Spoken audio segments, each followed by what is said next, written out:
Bonjour à tous, j'espère que vous allez bien. Aujourd'hui, nous sommes le 4 juillet 2023 et la Ligue de football professionnel a publié à 15h55 en française la décision suivante. Ligue 1 Uber Eats, dans le cadre de l'examen de la situation des clubs au titre de la saison sportive 2023-2024, la commission de contrôle des clubs professionnels a pris les décisions suivantes en application de l'article 11 du règlement de la DNCG. Olympique Lyonnais, encadrement de la masse salariale et des indemnités de mutation. Ensuite, on passe sur la Ligue 2, où vous avez un encadrement prévu pour Valenciennes, même type de sanction. Et ensuite, vous vous retrouvez sur la Nationale 1 avec les Chamois Niortais FC qui se retrouvent avec encadrement de la masse salariale et interdiction de recruter à titre onéreux, sous réserve de confirmation du maintien du statut professionnel. Donc aujourd'hui, vous avez quand même 3 clubs qui, après une enquête complémentaire, se sont retrouvés quand même un peu dans le viseur du gendarme financier de la Ligue de football professionnel, à savoir la DNCG. C'est un événement grave en soi. C'est-à-dire que John Textor et son équipe de financiers n'ont pas convaincu. Alors ce fameux article 11, quel est-il ? C'est un article en fait qui révèle, après contrôle de la situation juridique et financière des clubs, on peut se retrouver après examination avec les sanctions suivantes: interdiction de recruter des nouveaux joueurs sous contrat, c'est pas le cas. Recrutement contrôlé dans le cadre d'un budget prévisionnel ou d'une masse salariale prévisionnelle limitée. Donc ça, c'est le cas. Vous pouvez vous retrouver avec une rétrogradation, une limitation du nombre de joueurs mutés, une interdiction d'accession sportive, une exclusion des compétitions. Ensuite, vous pouvez retrouver en point 8 un avis sur le retrait de l'autorisation d'utiliser des joueurs professionnels. Vous pouvez vous retrouver avec un avis sur le respect des critères d'octroi de licence UEFA. Donc c'est quand même des sanctions, là il y en a 11. On en a quand même 2 sur 11. Bon, on va dire c'est les plus légères, un encadrement sur les mutations et sur la masse salariale. C'est le premier avertissement feu orange avant le gros feu rouge. Alors Thomas m'a dit tout de suite, oui, c'est arrivé à Bordeaux et à Marseille dans le passé. C'est quand même très très grave, c'est notre première fois que ça nous arrive. On peut pas être joyeux de cette situation, on est dans l'incompréhension. Plus ou moins, parce qu'à partir du moment où John Textor et ses amis mettent près de 6 mois quand même entre le juin 2022 et décembre 2022, janvier 2023 à pouvoir racheter des parts de club, parce qu'il a quand même fallu 6 mois avec quand même 3 ajournements, parce que c'est ce qui s'est passé précisément, c'est-à-dire qu'il y avait des dates limites de rachat fixées et à chaque fois il a fallu repousser et l'exclusivité de vente a fait être levée pour Eagle. Il y a eu une impatience de IDG et de Jérôme Sédou-Pathé manifeste. Voilà, c'est-à-dire qu'à un moment donné, ils se sont retrouvés avec une possibilité de vendre leur part acquis de droit, c'est-à-dire en sortant Eagle, clairement. Donc, n'oubliez pas également que Jean-Michel Aulas n'avait pas prévu de céder en avril 2022, le jour de Porto, où s'est annoncé justement la nomination de la banque reine par les 2 autres associés, IDG et Pathé. Jean-Michel Aulas s'est retrouvé surpris, il n'avait pas l'intention de vendre les 40% d'Olnest, mais il a quand même vendu, parce qu'aujourd'hui il a autour de 7%. Donc en fait, tout ce beau monde qui a géré l'Olympique Lyonnais pendant des années a eu les yeux plus gros que le ventre, a généré des finances publiques exorbitantes, et ça, ne l'oubliez pas, surtout à une ère où quand même on se fait dégrader nos notations par Moody's et Fitch, parce que près de 400 millions d'euros d'accès au Groupama Stadium, c'est quand même de la poche du contribuable. Dans un pays qui manque cruellement d'argent et qui a du mal à s'endetter, des collectivités également. On a vu un projet titanesque sortir de terre, à savoir, j'étais le premier à m'en réjouir, mais au final, c'est trop gros. Et on se retrouve avec un monsieur Aulas qui a dû se retrouver pied au mur, je l'ai répété déjà plusieurs fois, de la part de ses 2 autres associés, qui voyaient que le projet allait dans le mur. Il s'est retrouvé à vendre, non pas il y a 3-4 ans, mais à vendre à des gens qui n'ont pas d'argent, qui font des montages faramineux d'acrobates, clairement. 13 banques pour racheter quand même l'Olympique Lyonnais. Des associés qui ne veulent pas mettre 1 euro de plus. Des cessions d'actifs type OL Reign, de dernière minute à Michel Kwang en l'occurrence. Le gendarme financier n'est pas convaincu de la pérennité financière et de la solidité financière du projet Olympique Lyonnais. Ça devrait nous alerter. Remercions Jean-Michel Aulas pour la fin de son mandat. Avec des joueurs comme Maxence Cacré qui touchent des salaires de Ligue des Champions. Alors j'ai critiqué Anthony Lopez, ce que j'ai pas dit malheureusement. Alors, ça n'empêche pas son niveau sportif, je dis qu'il est surpayé. Clairement, en tant que gardien de but de son niveau, il est clairement surpayé. Maxence Cacré est surpayé, Oussem Aouar était surpayé, Karl Toko Ekambi était surpayé. 90% de l'effectif est surpayé, eu égard des 3-4 dernières années de championnat. Voilà. Une absence de Coupe d'Europe 2 ans sur 4. Alors voilà. Donc on se retrouve avec des actionnaires qui ont pris la tangente, qui sont passés par la fenêtre avec leur magot. Et puis maintenant, bonjour les problèmes pour nous, supporters. Clairement, un manque d'ambition sportive manifeste. Est-ce que c'est une mauvaise nouvelle que les salaires sont encadrés ? Pas forcément, parce que ça va nous forcer et forcer la nouvelle direction et le nouvel actionnariat à raisonner en termes plus petits. Il fallait peut-être que le gendarme nous sanctionne une bonne fois pour toutes pour que l'Olympique Lyonnais commence à retoucher le plancher des vaches, parce que ça faisait longtemps que ça ne l'était plus. 10 ans d'errance, 10 ans de non-résultats sportifs, 14 ans depuis l'ère Puel qu'on mange notre frein, qu'on ne gagne plus un championnat. Une Coupe de France péniblement gagnée avec Lisandro Lopez en 2012, 10 ans à avoir des purges, de la merde même, excusez-moi, avoir des starlets gagner des salaires de Star League des Champions en ayant un niveau péniblement au milieu de Ligue 1. Au bout d'un moment, on est rattrapé par la dure réalité financière et juridique. Elle est là, elle est devant nous, elle s'appelle la DNCG. Donc sanctions juridiques, sanctions sportives, sanctions financières. On peut plus recruter comme on veut. On peut plus payer les salaires qu'on veut. Moralité, la soupe est bonne, mais le plat, on a tiré la nappe. Donc la soupe est passée. Donc maintenant, tant mieux pour les joueurs qui ont touché leur dû, sonnant et trébuchant type Oussem Aouar, en ayant la possibilité de jouer que quelques matchs dans la saison en étant payé. Alors lui, il a signé un contrat, tant mieux pour lui, honnêtement. Tant mieux pour des gens comme Monsieur Yanga Mbiwa qui ont pu toucher pendant 4 ans des salaires sans quasiment jouer de match. Tant mieux pour Monsieur Thiago Mendes qui touchait des sommes faramineuses en jouant, en faisant des passes par derrière qui étaient de niveau national. Tant mieux pour Monsieur Ekambi qui peut se permettre de critiquer les supporters et râler parce qu'il touche pas sa prime à l'éthique pour pas avoir applaudi.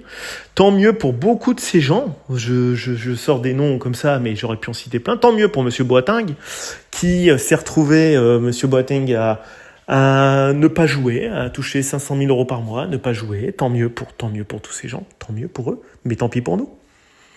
Tant pis pour nous aussi d'avoir un mauvais actionnaire repreneur qui n'a pas un euro d'argent. Voilà, vous allez me dire, t'es jamais positif, mais qu'est-ce qu'il y a comme positif ? Oui, depuis que je fais les éditos, tout était inscrit, le chemin est inscrit. On est dans un bobsleigh fou qui va dans un mur. Voilà, donc le sportif ne suivait pas, le financier était décollé du sportif, l'infrastructure n'était pas pleine, donc bienvenue au club. Et quand on voit l'équipe de France Espoir composée de 6 anciens Lyonnais, on voit le résultat qu'on se fait sortir par l'Ukraine sans contestation possible, 3-1, avec des joueurs qui marchent, qui ne savent pas provoquer d'occasion. Voilà, des joueurs surcotés parce que tout un espace marketing créé autour d'eux, toute une espèce d'égérie créée autour de ces gens avec des agences de communication et de marketing très bien rodées. On pète plus haut que notre cul à l'Olympique Lyonnais, ça fait très longtemps. On pète plus haut que notre cul en France sans notre formation et ça fait bien longtemps qu'on pète plus haut que notre cul. Voilà, on a ce qu'on a. Un stade vide, des starlets, pas de pognon et des sanctions. Voilà. Et quand on en est à payer des joueurs pour applaudir des spectateurs, comme l'a révélé Monsieur Toko Ekambi, ça prouve vraiment où on est tombé, quoi. Voilà. Donc, moralité, peut-être que cet électrochoc, ce coup de taser dans le ventre, va peut-être enfin réveiller les plus nazes de nos dirigeants et peut-être arrêter de nous regarder le bide autour d'une cervelle de canut en se graillant le bide plein de cholestérol. Et peut-être qu'on va se mettre à grimper l'Everest en tongs. Enfin, qu'on ait de la volonté dans ce club. Ça fait bien longtemps qu'elle n'y est plus. C'est aussi pour ça que Juninho est parti en claquant la porte, en fracassant la porte, parce qu'il n'a pas reconnu le club dans lequel il était. Clairement, il ne l'a pas reconnu. Sidney Govou hurle toutes les semaines, parce que c'est pas le club qu'il a connu. Monsieur Aulas a peut-être fait des grandes choses, mais il a laissé un club lézardé. Il a laissé un géant qui n'a pas que les pieds d'argile, mais qui a également jusqu'à la tête en argile. Maintenant, on vient de prendre une flèche dans le cœur. On est sur une jambe. Ça peut aller très mal, très vite. Si Monsieur Textor clairement sort de sa torpeur, parce que là, peut-être qu'il croyait qu'avec le passeport, avec l'aigle à la foudre, c'était suffisant en venant en tant qu'Américain pour balader les Français, ce temps est fini, Monsieur Textor. Les Américains nous ont bien baladés dans les affaires internationales et la géopolitique pendant des années, mais ce temps est révolu. Le temps du libéralisme à outrance où l'Amérique gouverne le monde est fini, malheureusement, ou heureusement. C'est fini. Le rêve de Samuel Huntington, la fin de le clash des civilisations et la fin de la civilisation par le professeur Francis Yokohama, où l'Amérique triompherait du monde entier, c'est fini. Les gens ne sont plus dans l'Eldorado Coca-Cola hollywoodien et le temps où on regarde un Américain se poser à table et on ferme tous notre gueule alors qu'il nous raconte des salades, c'est fini. Plus personne n'y croit. Ils croyaient que ça marchait encore, mais ça ne marche plus. Voilà, vous allez me dire, c'est plein de préjugés, mais je m'en fous. Je fais un édito, je vous dis ce que je pense. Je pense qu'il a cru, parce qu'il était américain, il pouvait être braillé avec un chewing-gum dans la bouche et raconter des conneries en venant avec un survêt d'un club dont il a rien à foutre. C'est ça la réalité. Jean-Michel Aulas a vendu son club à un mec qui n'y connaît rien au football, qui n'a aucune ambition et qui n'a aucun pognon. Maintenant, on le sait. Alors, quand je l'ai dit... attention, ça sent la merde, il y a 13 institutions derrière pour boucler son budget. Je me suis encore fait défoncer, comme avec Peter Bosz, comme avec Ponceau, comme avec Aulas. Je me passe ma vie à me faire défoncer. Mais le principe de réalité, allez dedans les mecs. Allez dans le principe de réalité. Si vous voulez du rêve, allez au Real Madrid. L'Olympique Lyonnais, ils ne vous vendent pas du rêve, ils vous vendent du cauchemar depuis 15 ans. Ils nous vendent du cauchemar. Depuis que Puel a posé ses fesses dans ce club, on est dans le cauchemar. Voilà. On a vu une première année de Puel cataclysmique, un jeu dégueulasse alors qu'il avait des très bons joueurs. Et l'arrivée de Puel, un an après, ça a coïncidé avec le départ de Juninho et Benzema. Soit les deux plus grands joueurs qu'on a eu avec Sonny Anderson de l'ère moderne. C'est tout ce que je vois. Et le départ de Grégory Coupet également. Voilà, on a eu nos trois légendes. Une qui est devenue une légende plus tard, Karim Benzema.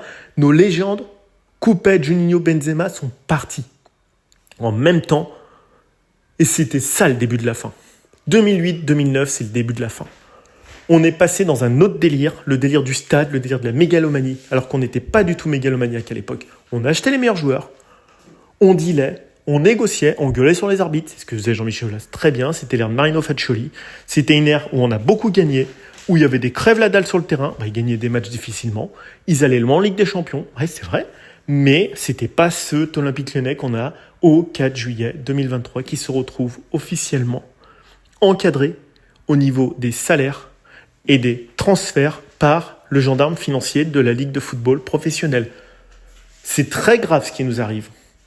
Maintenant qu'on a donné 300 000 euros à Maxence Cacré parce qu'il a râlé, il a dit qu'il partait, mais qu'il parte. Moi, quand je vois son match, c'est des passes latérales. Si un joueur qui gagne 300 000 euros, je vois son match contre l'Ukraine, c'est ça, il se fait récupérer des ballons, il court beaucoup, mais en quoi il justifie qu'il gagne 110 000 euros de plus que M. Fofana de Lens ? Rien. Alors vous allez me dire, oui, mais Fofana, il va partir, il est... Oui, mais en attendant, on a quand même payé très cher des mecs comme ça, comme Malo Gusto, comme plein de gens. Et puis nos joueurs, ils ne trouvent pas repreneur facilement, c'est tout ce que je vois. Ou c'est Mawar, ça fait 3 ans qu'il doit partir, il dit, ouais, le club, il ne m'a pas laissé partir, mais depuis 3 ans, il n'y a aucun club qui fait acte d'achat. Faut arrêter de se vendre. Voilà, Monsieur Toko Ekambi, il se prend pour le meilleur joueur du monde, il nous l'a dit 15 fois qu'on était des putains de nazes dans les tribunes et que lui, c'est un génie. En attendant, il part où ? Rennes ne l'a pas retenu, il part où ? Pour un moment nulle part. Ils partent pas, nos joueurs. Quand ils partent, c'est gratuitement. On a vendu Paqueta l'an dernier, on a vendu Gusto, mais on a du mal à vendre nos joueurs quand même. Donc, en fait, le projet est à reconstruire. Maintenant, l'heure de la vérité est arrivée. Il va falloir vendre ou se débarrasser des salaires. Donc, on va avoir un effectif plus réduit. C'est triste à dire, mais il va falloir qu'une intervention extérieure nous ramène au principe de réalité. Maintenant, vous allez me dire, ouais, on verra, mais arrêtez. Il va pas falloir... on verra. On n'a pas de Coupe d'Europe, on n'a pas de revenus supplémentaires. Maintenant, M. Textor, c'est entre ses mains. Mais quand j'entends sa conférence de presse il y a une semaine, ouais, mais on va aller convaincre la DNCG, ça va marcher in the pocket. Mon cul, ça a marché que dalle in the pocket. C'est foutu. Il est venu baragouinant de l'anglais américain, il a cru que ça allait marcher comme sur des roulettes. C'est fini cette chanson. C'est fini cette chanson, elle ne marche plus. Là, vous me dites, fais un édito un peu coup de poing. Ouais, mais voilà, il va falloir à un moment donné qu'on se réveille. Monsieur Textor, il est arrivé parce que Monsieur Aulas a été contraint par les autres associés de vendre en urgence. Ils l'ont mis, Monsieur Aulas, au pied du mur, Monsieur Sédoui DG. Ils l'ont mis au pied du mur. Et lui, il est parti. Et il est content maintenant, Monsieur Aulas. Et voilà ce qu'il nous laisse. Textor et ses dettes. Voilà ce qu'on a aujourd'hui. On n'a même plus d'équipe compétitive et on est encadré par le gendarme financier. Voilà où on en est arrivé à la fin. Lui, il s'en fout, il a pris plein de pognon. Tant mieux pour lui. Alors lui, maintenant, il est tranquille. Hein. Voilà où on est, notre club, l'Olympique Lyonnais, au 4 juillet 2023 à 15h55. Alors on va me dire, ouais mais Marseille était encadré, monsieur avec McCourt, machin et tout. Oui mais enfin dis donc, Marseille ils s'en sont sortis.